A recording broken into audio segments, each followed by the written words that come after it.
وده فطار تاني يوم، يعني في غمضة عين كده هنلاقينا بنفطر آخر يوم في رمضان وصبحين العيد. كل سنة وانتم طيبين. السلام عليكم ورحمة الله وبركاته. ازيكم عاملين ايه؟ يا رب تكونوا في خير وفي احسن حال في تاني يوم من الشهر الكريم، تاني يوم رمضان اللي كنا قاعدين نستناه من السنة اللي فاتت. النهاردة تاني يوم، يعني يا سبحان الله. يعني ربنا يعيده علينا يا رب سنوات عديدة وسنين مديدة إن شاء الله يا رب، وعلى الأمة الإسلامية. وربنا يحقق في كل واحد بيتمنى أمنية ولا بيحلم حلم، ربنا يحققه له بحق الأيام الكريمة المباركة دي. إيه زي ما انتم شايفين كده، احنا كنا ساعة الفطار تاني يوم رمضان. فانا كنت عامله العصير ده فراولة على موز، فكان رسا. يعني ايه رسا؟ يعني آه، التقيل طلع فوق والخفيف كان تحت، فكان لازم ارجه كده وانا بفرغ. نبدأ بقى ان احنا كده بادئين يومنا من بدري. فانا كنت بعمل الزبادي بتاع يعني الزبادي اللي عندي زي ما قلت لكم انا ما كنتش عامله اصلا، احنا كنا شاريين. فانا لسه اول مره اعمل زبادي في رمضان. ده لتر من اللبن الحليب العادي خالص. غليته واستنيت عليه لما يبرد، لما يبقى دافي خالص. وبعدين جبت علبة زبادي من العادي ده اللي هو ملوش طعم يعني، عادي. وهعمل وهحط هجيب شفشق الخلاط، واخد حبة لبن حليب، وهروح حط عليه كوباية الزبادي اللي جاهزة اللي انا شارياها دي. وهروح حط عليه كمان معلقتين من السكر. براحتك تحطي معلقتين ثلاثة براحتك.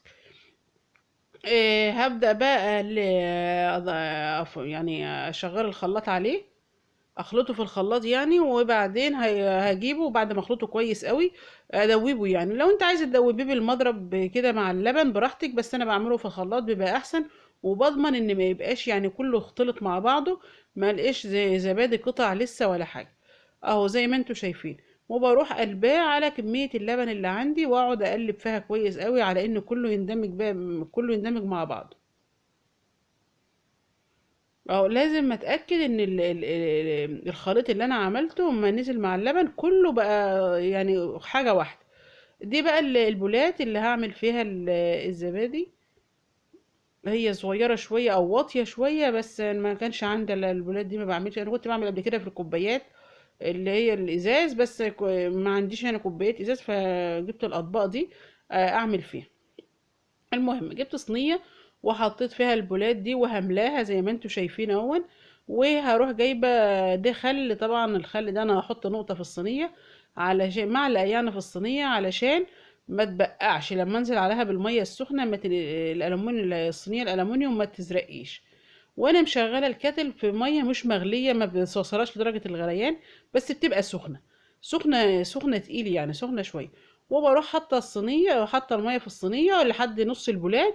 وبروح جايبه فوطه نظيفه واروح مغطيه الزبادي. وبروح مدخلاها، كنا مشغله الفرن سخن، واطفي واروح مدخله الصينيه دي 3 4 ساعات بقى. لما لما ساعه الفطار كده بروح مطلعاه واروح حاطاه في التلاجة. انا بعمل دلوقتي بقى ده بعمل شربات للكنافه. انا بحب اعمله. انا مش هعمل كنافه ولا حاجه، بس انا بحب اعمله على ان اخليه عندي، لان انا كل ما بعمله كل ما بقعد في التلاجة كل ما بيتقل. ده عن تجربتي يعني. انا ما بعمله واحطه في التلاجة بيبقى افضل كتير ما بعمله في نفس اليوم. فانا بعمله، عملته النهارده. يعني النهارده الفيديو ايه كان فيه شويه تجهيزات برضو، حتى فيك شوية تجهيزات يعني، حاجات فرستها كده بس ما صورتهاش. لكن انا بحب اعمل الشربات بتاع الكنافة بالذات، واحطه في التلاجة عندي لما يتقل. لان زي ما قلت لكم كل ما بتحط كل ما بيتقل.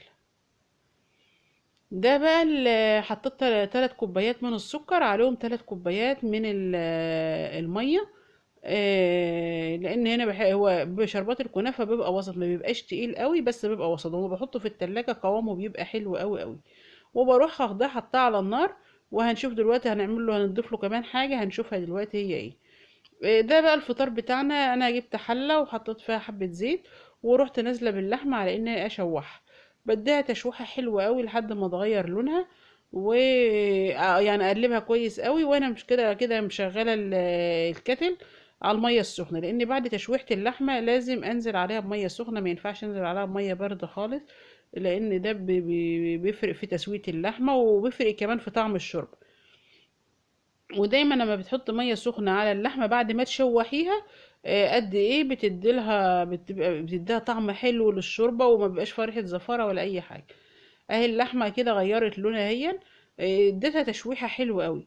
فالميه اهي هروح الكاتل مليته ميه، وبروح نازله على اللحمه، وبروح وانا مقطعه بقى طماطمايه وبصلايه وفلفلايه اخضر، وطبعا قرفة خشب وورق لوري ومستيكة وحبهان. ده الأساسي في أي سلق لحمة أو طيور أو أي حاجة أو فراخ حتى. بصلاية، طماطماية، بصلاية صغيرة، طماطماية، فلفلاية خضرة، ورق لوري، المستكة والحبهان والقرفة الخشب. دولت اللي بينكهوا الشوربة وبخلي معاك الشوربة ريحة وطعم. أول ما تبدأ تغلي أصلا تحس إن ريحتها قلبت البيت. ده بقى الشربات بتاعنا هو بدأ يغلي، انا ما بقلبوش ولا حاجه، انا بعمله بالطريقه اللي انا نجح معايا بالطريقه دي، ما بقلبوش خالص. وبروح حاطه عليه معلقه من ملح الليمون. بعد ما احط معلقه ملح الليمون بلاقي اصلا لونه اتغير فتح خالص، وبسيبه يغلي شويه وبعدين بطفي عليه وبسيبه لما يبرد. دلوقتي بقى احنا اللحمه بتاعتنا بتغلي اهي، هنعمل بقى الايه الخضار بتاعنا. بروح بجيب حله فاضيه، وبروح نازله عليها بقى، بجيب حبه شوربه كده من على الوش، وبجيب السمونيه كده اللي في الشوربه، وبروح حاطه حبه كميه شوربه مناسبه. هنعمل ايه بقى؟ هنعمل قلقاس. زي ما انتوا شايفين القلقاس ده كان عندي متفرز، انا كنت مفرزاه يعني، فهعمل النهارده قلقاس مع اللحم. فحطيت القلقاس كده في الشوربه وهسيبه لحد ما يستوي. هسيبه يغلي كده لحد ما يستوي. اهو قدامكم اهو دخل في السوا اهو، نشوفه بشوف بالمعلقه، بختبرها بالمعلقه، لقيتها المعلقه نزلت اهي كده. خلاص كده هروح نازله بقى بايه بالسلق اللي عندي. السلق ده برضو متفرز عندي، عاملاه بالثوم، وان الطريقه كنت عاملاها قبل كده على القناه لو انتوا عايزين تشوفوها.